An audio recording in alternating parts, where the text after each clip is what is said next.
오늘 하나님께서 우리에게 주시는 말씀 고린도전서 10장 23절에서 33절의 말씀.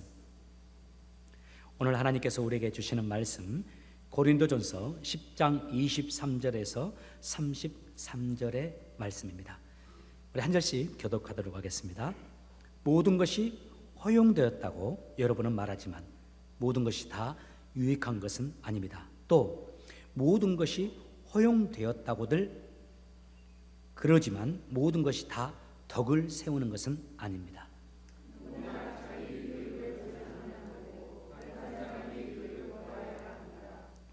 시장에서 파는 고기는 어떤 것이 되었든지 양심을 위해 꼬치꼬치 깨묻지 말고 그냥 사 먹으십시오.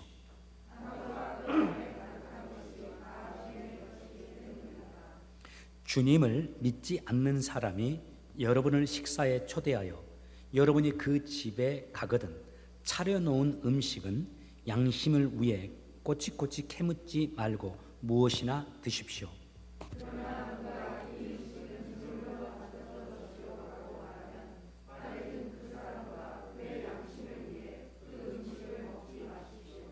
내가 여기서 말하는 양심은 여러분 자신의 양심이 아니라 다른 사람의 양심을 의미하는 것입니다. 왜 나의 자유가 다른 사람의 양심에 의해 판단을 받아야 합니까?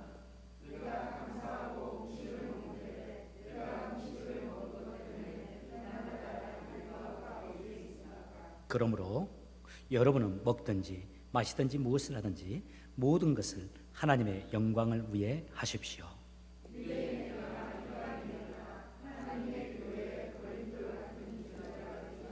같이 읽겠습니다. 나처럼 하십시오. 나는 나의 유익을 구하지 아니하고 많은 사람들의 유익을 구하였습니다. 많은 사람들이 구원받도록 모든 면에서 모든 사람들을 기쁘게 하려고 하였습니다. 아멘. 자리에 앉으시기 바랍니다. 오래된 이야기입니다. 언젠가 형제님 두 분과 함께 삼겹살을 구워 먹을 때가 있었는데요. 그때 한 형제님이 제게 이런 이야기를 하셨어요. 보통 한국 사람들 삼겹살 먹을 때 삼겹살과 술을 곁들여 먹지 않습니까? 그런데 기독교인들이 삼겹살을 같이 모여서 먹으면서도 술을 전혀 먹지 않으면서 삼겹살만 구워 먹는 그런 모습을 보고 세상 사람들이 놀란다고 그래요. 아니 어떻게 삼겹살만 저렇게 맛있게 먹을 수가 있을까? 그런 말씀하시면서 그분이 제게 이런 질문을 했어요. 목사님, 예수님 믿는 사람들 술 마시면 안 됩니까? 술에 취하지만 않으면 되잖아요. 말씀 보면 술 취하지 말라 이는 방탕한 것이니 오직 성령으로 충만함을 받으라고 저기 쓰여 있죠. 술 안 취하면 되지 않습니까? 실수하지 않으면 되잖아요. 좀 마시더라도. 그때 제가 웃으면서 이렇게 또 반문을 했어요. 형제님, 그러면 저 목사, 저는 좀 술 마셔도 그러면 괜찮겠습니까? 저도 마시고 술 안 취하면 되잖아요. 그리고 실수 안 하면 되지 않습니까? 그런데 그 형제님이 이렇게 말씀하더라고요. 저는 진짜로 목사님 술 마셔도 괜찮다고 생각합니다. 목사님 술 한 잔씩 하십시오. 목사님 의지도 강하니까 술 마셔도 적당히 절제해서 마실 것 같고 또 실수하지도 않을 것 같습니다. 목사님 마시고 싶으면 마시십시오. 아마 제가 마시지도 못할 거 알면서도 말씀하신 것 같아요. 그때 그 대화를 듣고 있던 같이 삼겹살 드시던 형제님이 제게 이런 말씀하셨어요. 목사님, 저는 아니라고 봅니다. 우선적으로 술 마시는 사람 치고 한 번도 술 안 취하는 사람 본 적도 없고 또 술 취하는 사람 치고 실수하지 않은 사람 본 적 없습니다. 또 목사님이 술을 마시고 실수를 하지 않는다 할지라도 술이 안 취한다 할지라도 나는 절대 반대입니다. 목사님 그러시면 안 되죠 하면서 이렇게 하면서 말씀 나누면서 웃은 적이 있습니다. 성도님들에게 간혹 이런 질문 받습니다. 목사님, 그리스도인들은 술을 마셔도 됩니까? 아니면 마시지 말아야 합니까? 목사님, 술 많은 거 말고요. 맥주 한 잔 마시면 어떻습니까? 가능한 맥주 한 잔 정도는 괜찮지 않을까요? 목사님, 담배 피워도 됩니까? 아니면 담배 피우지 말아야 합니까? 미국에 와서는 또 이런 질문도 받았어요. 목사님, 휴가 때 라스베가스 가서 한 2박 3일 뭐 큰 도박은 아니지만 계속 패팅하면서 조금 이렇게 리프레시하면서 시간 좀 보내는 거, 게임장에서 보내는 거 어떻습니까? 우리가 예수님 믿는 사람들과 그리스도인인데 우리가 이 세상을 떠나서 사는 게 아니고 이 세상에서 살고 있잖아요. 그런 우리가 이 세상에 살면서 이 일은 해도 되는지 아니면 말아야 하는지, 이 일은 어디까지 해야 되는지, 또 어디까지 하지, 어디가 경계선인지, 이게 참 확실하게 말하기에 곤란한 영역들이 있습니다. 바로 그러한 것들이 앞에서 제가 언급했던 술, 담배, 도박, 그리고 요즘 같으면은 서부에서는 이미 또 합법화되었고 지금 많이 합법화되고 있는데 마리아나 같은 거죠. 저뿐만 아니라 여러분들도 이런 질문들 받아보셨을 겁니다. 또 실제로 이 부분에 대해서 궁금하신 그리스도인들도 있다고 생각합니다. 오늘 본문은 우리의 이 궁금증, 이 질문에 대해서 아주 좋은 답이 된다고 생각해요. 그에 대한 답으로 우선 하나님께서 우리에게 아주 중요한 말씀 먼저 이렇게 말씀하고 있습니다. 우리 고린도전서 본문의 10장 32절 같이 한번 읽어보겠습니다. 시작. 그러므로 여러분은 먹든지 마시든지 무엇을 하든지 모든 것을 하나님의 영광을 위해서 하십시오. 여기서 아주 중요한 단어가 나오죠. 하나님의 영광. 하나님의 영광을 위해서 그것이 필요하다면 그거 해도 된다는 겁니다. 하나님의 영광을 위해서 그것이 아니라면 해서는 안 된다는 겁니다.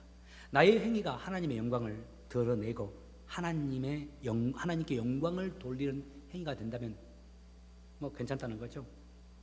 내가 어떤 일을 행동하는 그 동기가 하나님의 영광을 드러내고 또 내 하는 일의 결과가 하나님의 영광을 드러내는 일이라면 괜찮다는 거. 그것이냐 아니냐, 하나님의 영광이냐를 먼저 질문해 보라는 겁니다. 근데 좀 이게 단어가 어려워요. 하나님의 영광, 우리가 아주 많이 말하는 단어잖아요. 하나님께 영광이 된다, 하나님의 영광을 위해 산다, 여러분 하나님의 영광을 찬양합시다, 이런 말도 많이 하지 않습니까? 그런데 딱 생각해 보면 대체 하나님의 영광이라는 단어, 영광이 뭐지? 이런 질문이 들 수 있을 겁니다. 잠깐 설명할 필요가 있어요. 영광이라는 단어가 구약에서부터 시작되는데 이 카보드라는 단어입니다. 헬라어에서는, 신약에서는 뭐 기억하기 쉬울 것 같아요. 독사, 여러분 좀 들어보셨을 거예요. 성경을 공부한 분들은. 이게 뜻이 똑같아요. 아주 존귀하는 거예요. 가치가 아주 존귀해지는 거예요. 그리고 어떤 무게가 있다면 정말 무게감이 큰 겁니다. 그리고 이름에 명성이 있는 거예요.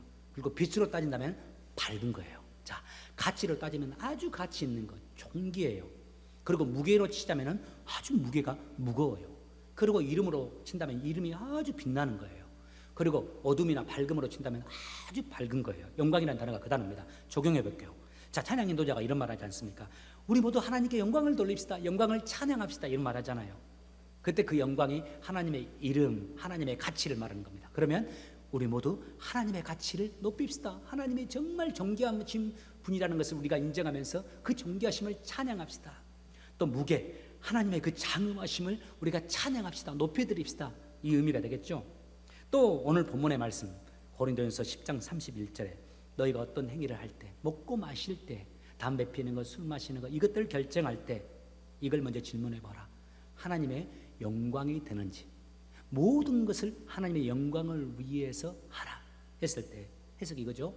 나의 행위로, 내가 먹고 마시는 이런 행위로 사람들 가운데 하나님의 이름을 높여주시고, 하나님의 이름이 높여주시고 높임을 받으시고 하나님의 이름이 찬양을 받게 하라, 이런 의미입니다.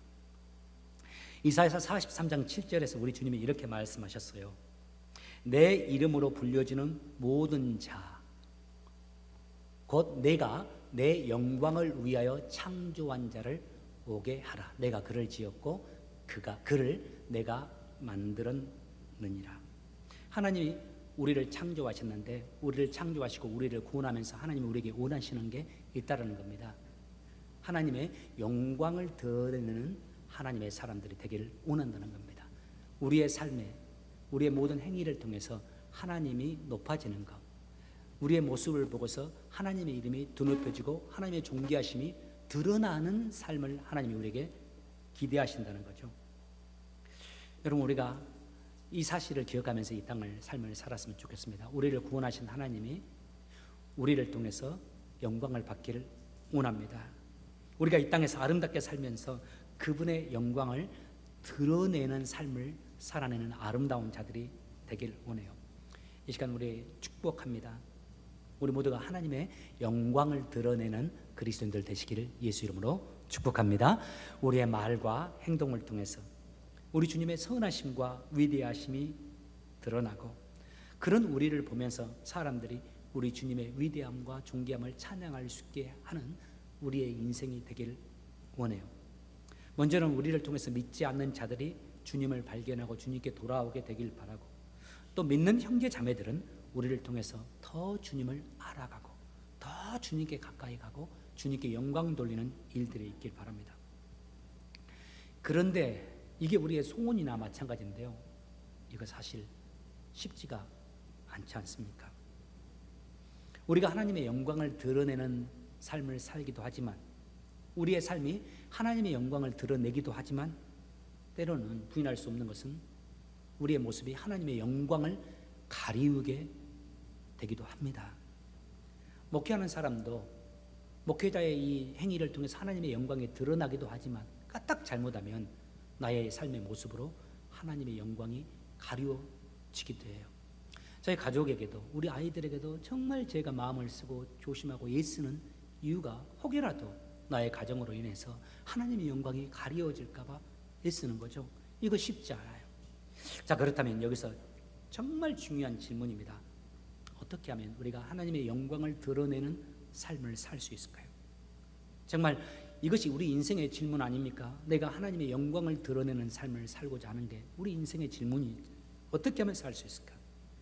오늘 본문이 그에 대한 비결을 제시하고 있습니다. 23절과 24절을 보시기 바랍니다. 모든 것이 허용되었다고 여러분은 말하지만 모든 것이 다 유익한 것은 아닙니다. 또 모든 것이 허용되었다고들 그러지만 모든 것이 다 덕을 세우는 것은 아닙니다. 누구든지 자기 유익을 구해서는 안 되고 다른 사람의 유익을 구해야 합니다.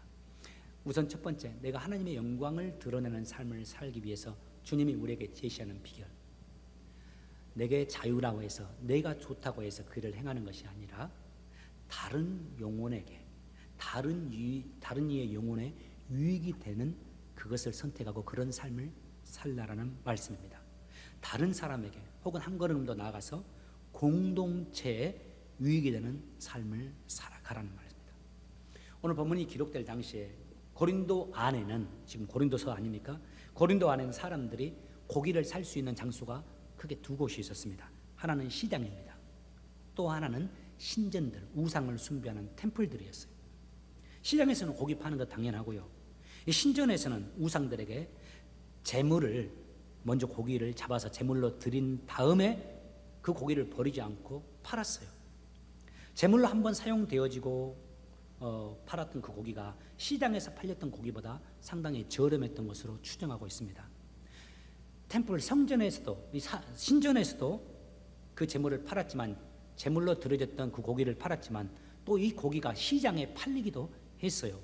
그래서 시장에서 판매되는 이 고기는 제사 드렸던, 신전에서 사용되었던 그 고기입니다라고 사람들에게 알려지기도 했지만은, 심지어는 이 고기가 신전에서 제물로 드려졌던 고기인지 아닌지 알지 못하는 경우도 있었다고 그래요. 어쨌든 신전에서 고기를 살 수 있었고 많은 사람들이 거기서 저렴하니까 사서 먹었고, 또 시장에서도 그 신전에서 드려졌던 고기를 사 먹기도 했습니다. 자, 이런 상황 속에서 고린도 교회, 그 지역 안에 세워졌던 그 고린도 교회의 교인들 가운데 어려움이 생겼습니다. 이 고기 문제 때문에요. 신전에서 드려졌던 그 고기 먹어도 된다는 사람이 있고, 그 고기 먹지 않아야 한다, 먹어서는 안 된다는 사람들이 있는데, 이게 좀 크게 문제가 커지고 있는 겁니다. 이게 해결이 잘 안 되는 거예요. 그것이 바울에게까지 소식이 들렸어요. 어떤 사람들은 야, 음식 자체가 무슨 문제냐, 음식 다 감사하며 먹으면 된다고 하지 않았느냐. 26절에 보니까 땅과 그 안에 가득한 것이 다 주님의 것 아니냐. 신전에서 드려졌다고 해서 사실은 그 우상 우상에게 드렸다 해서 우상에 살아있냐? 다 그거 쓸데없는 거 아니냐? 죽은 것들 아니냐? 그거 먹어도 된다. 이 정신 차리라고 하는 거예요. 자, 그거 먹어도 된다 하면서 그냥 먹었습니다. 그 사람들 아무 상관이 없다는 거예요. 근데 문제는 이겁니다. 그렇게 꺼리낌 없이 고기를 먹는 사람들 말고 어떤 사람들은 그 사람이 고기를 먹는 그것으로 시험에 드는 거예요. 왜? 그 사람들은요, 우상에게 드려진 그 제물은 이미 우상의 것이 되었다고 생각을 해요. 그래서 누군가가 그 우상의 제물을 먹으면, 그리스도인들이 먹으면 그걸 보고서 아니 어떻게 저 집사님이, 어떻게 저 목사님이, 전도사님이 저 우상에게 드려졌던 그 제물을 먹지? 하면서 그 사람들이 시험에 들어버린 겁니다. 그 시험에 드는 사람이요, 10명 중 한두 명이 아니에요. 절대 다수가 시험에 드는 겁니다. 이 일을 좋게 보지를 않습니다. 다른 이들이 이 고기를 먹는 행위를 보면서 이분들은 너무 마음이 힘들고 불편한 겁니다. 여러분, 제가 술 한 잔씩 이렇게 먹고 강단에 올라온다고 생각해 보십시오. 여러분, 저를 통해서 말씀 들을 수 있습니까? 한 분도 반응이 없네요. 불편할 거예요. 무슨 그 술 자체가 죄는 아니지만 목사님이 저렇게 한 잔씩 하고 올라오는 거, 여러분 힘들 겁니다. 한 달만 그렇게 하면 여러분들 교회를 안 나올 거예요. 아니, 제가 쫓겨날 것 같은데요.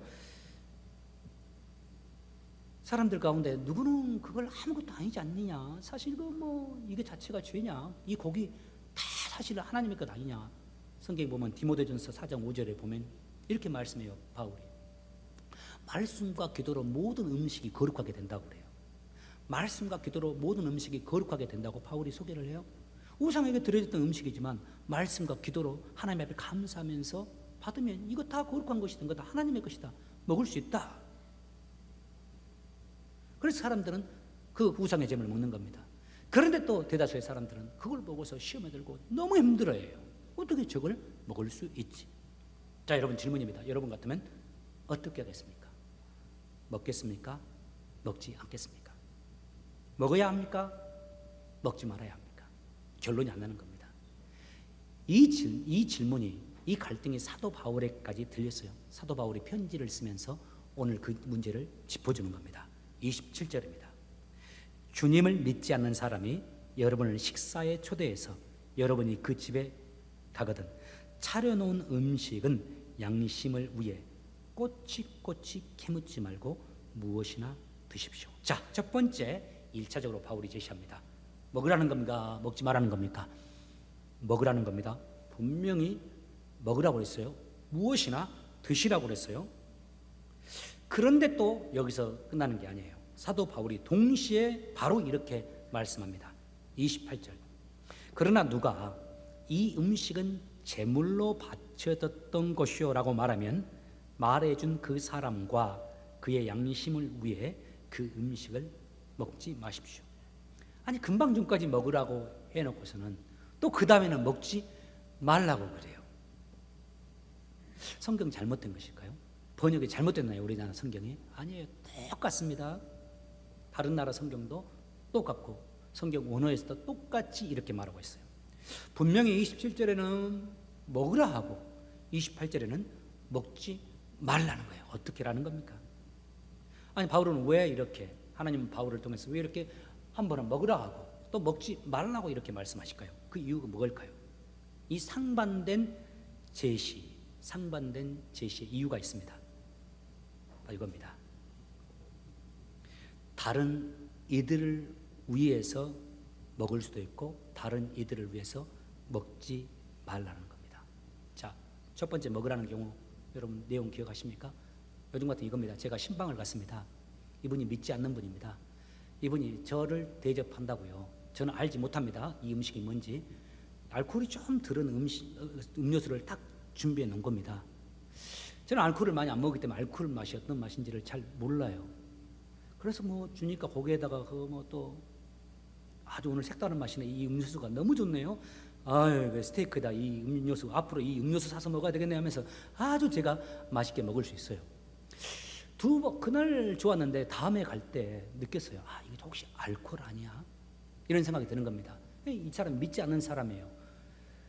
이 사람은 그냥 음료수같이 알코올을 마시는 사람입니다. 이게 음료수인지 알코올인지 잘 알 수가 없는 사람이에요. 그때 내가 굳이 가서 꼬치꼬치 이거 알코올입니까? 아닙니까? 이거 몇 도입니까? 들은 겁니까? 이렇게 묻지 말라는 거예요. 그때는 감사함으로 먹으라는 거예요. 그런데 목사님 이거 알코올 좋은 알코올 숙성 30년 숙성된 알코올입니다. 자 목사님 제 목사님 위해서 하나 딱 준비해놨습니다 하면서 스테이크 딱 주는 겁니다. 그때는 뭐라고 합니까? 먹으면 안 된다고 그래요. 왜요? 그거 보고 있는 여러분 시험 될 거 아닙니까? 목사님이 술을 드신다고. 이 지역사회 야 그 교회 목사 술 먹어.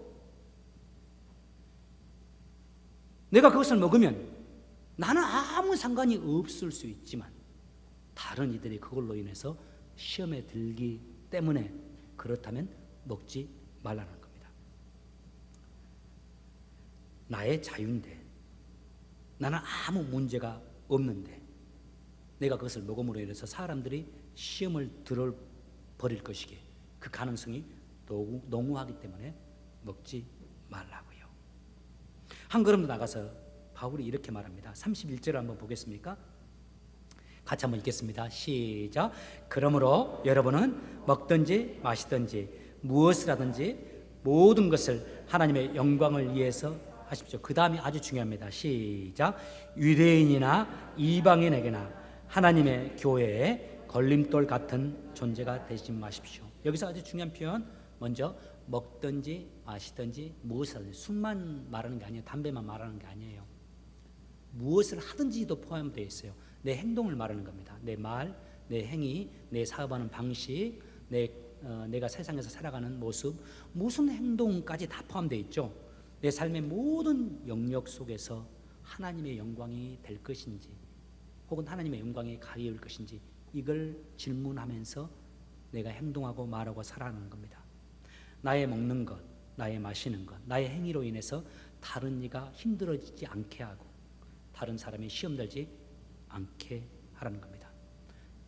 나에게는 아무 문제가 없다고, 나는 영적으로 자유한다라고, 또 그것을 내가 좋아한다라고 마음대로 그것을 먹거나 마시거나 그 행동을 하지 말고 오히려 다른 이들의 영혼을 생각하면서 그것으로 인해서 다른 사람에게 걸림돌이 되지 않도록 주의하면서 살아가라고요.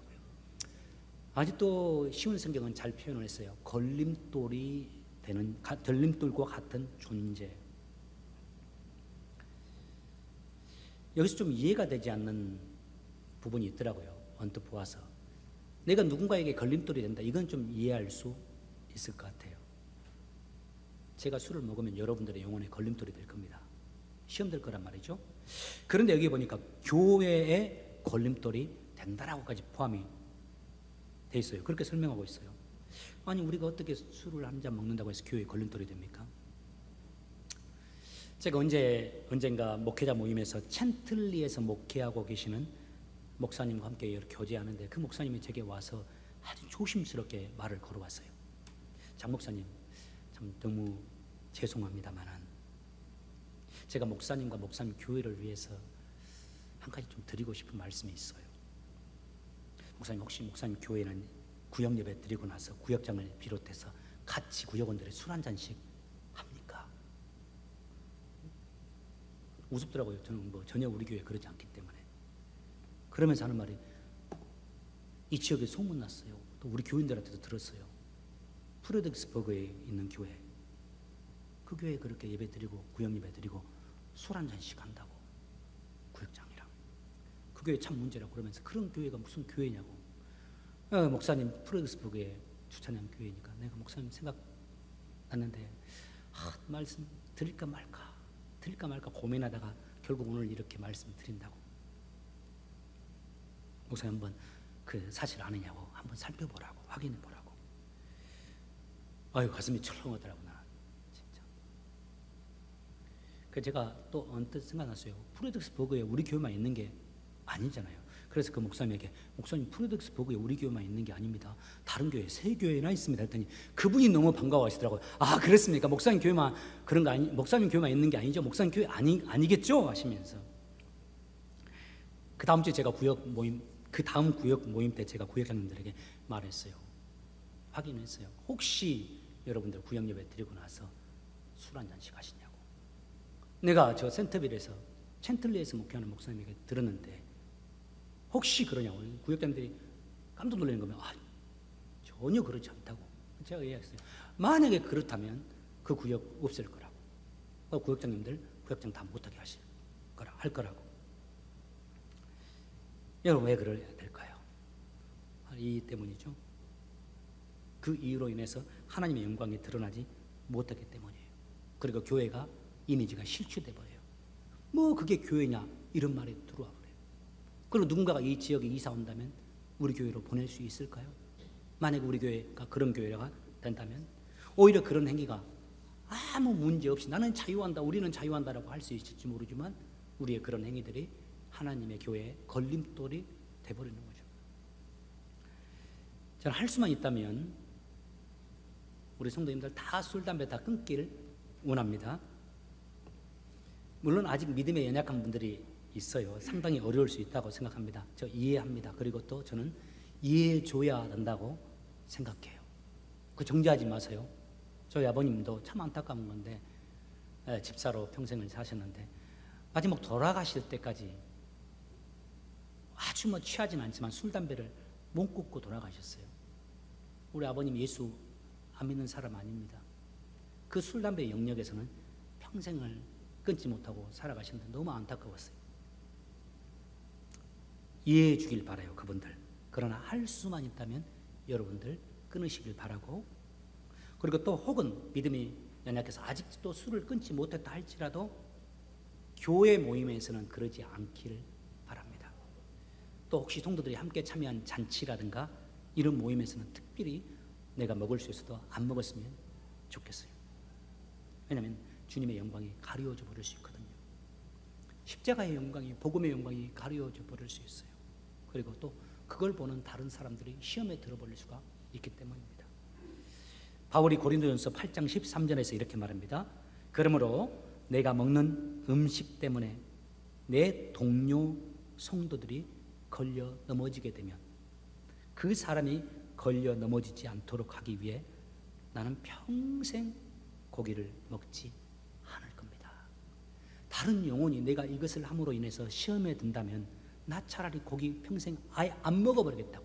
이번만 안 먹은 게 아니라 그걸로 인해서 사람이 시험 든다면 나 평생 안 먹어버리겠다고 바울이 이렇게 말하죠. 그리고 오늘 보면 33절에 뭐라고 합니까? 나처럼 하십시오. 나처럼 해주십시오. 나는 나의 유익을 구하지 아니하고 많은 사람들의 유익을 구하였습니다. 그 다음에 아주 중요합니다. 많은 사람들이 구원받도록 모든 면에서 모든 사람들을 기쁘게 하려고 노력합니다. 다른 사람이 원하는 대로 무조건 기쁘게 하기 위해서 한다는 것은 아니고요. 그 영혼을 기쁘게 하고 그가 정말로 구원받을 수 있도록 하기 위해서 노력한다는 말이죠. 한국의 청년들에게도 제가 많이 설교를 했습니다. 왜냐하면 한국은 술 문화 아닙니까? 술 빼고 직장 다니기가 힘들어요. 미리 제가 설교를 많이 했는데, 그래서 이제 청년들도 다 알고 있었습니다. 그런데 한 청년이 한국은 결혼하면 피로연을 좀 권하게 하잖아요. 결혼식 피로연을 있는데 그 청년이 사라졌는데 좀 있다 보니까 얼굴이 뻘게 가지고 나타났어요. 그래서 내가 딱 눈치를 챘죠. 그리스도인들이 먹을 음식, 음료수도 있지만 결혼식 피로연장 가면 믿지 않는 사람들도 있으니까 술도 있지 않습니까? 근데 분명히 안 먹었거든요. 우리 앞에서는 보이지 않았어요. 그리고 한국 교회에서는 감히 성도들 앞에서 술 먹는 사람이라고 해서 못 먹습니다, 이게. 내가 좀 쳐다보고 이렇게 했더니 그 형제님이 그러시다고요. 목사님, 전도사님, 제가 전도사입니다. 제가 한 병 딱 꼽을 쳐가지고 옥상 가서 마시고 왔습니다. 한 병 아닌 것 같아요. 얼굴이 빨갛게 올라온 거 보니까 한 2병 정도 딱 넣고 먹고 온 것 같은데, 저는 고맙더라고요, 그 청년에게.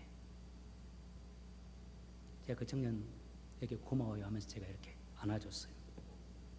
술은 아직 끊지는 못했지만 저는 그분이 좋은 그리스도인일지 모른다고 생각했어요. 그리고 좋은 그리스도인으로 되어가고 있다고 생각했어요. 공동체를 위해서, 다른 이들을 위해서 배려할 줄 알잖아요. 주님의 교회를 위해서 자신을 내려놓을 줄 알잖아요. 그리고 또 겸손하잖아요. 비단 술, 담배, 마리아나 도박만 말하는 게 아닙니다. 모든 영역에서 저와 여러분이 이 마음으로 이 원칙을 적용하면서 살았으면 해요. 여러분 말씀 들어보신 적 있을 겁니다. 채플린이 여행을 이렇게 다니고 있는데 한 지역을 보니까 채플린 흉내내게 대회가 있는 걸 봤어요. 그래 지나가다가 자기가 또 이 장난기가 발동돼서 자기도 한번 출전을 해본 겁니다. 이 사람은 진짜 채플린이에요. 그런데 다른 사람들이 정말 채플린 흉내, 자기 흉내를 잘 내는 거예요. 결과 진짜 이 채플린이 몇 등했을까요? 자기가 3등을 한 겁니다. 진짜가 가짜가 되어지는 시기, 또 가짜가 진짜가 되어지는 시기, 오늘날의 우리 신앙생활의 시기가 아닐까 이런 생각을 해요. 어떤 사람이 진짜 신앙이고 어떤 신앙이 진짜 신앙이고 어떤 신앙이 가짜 신앙일까요? 어떤 신앙이 진짜 좋은 신앙일까요? 저는 이거라고 생각해요.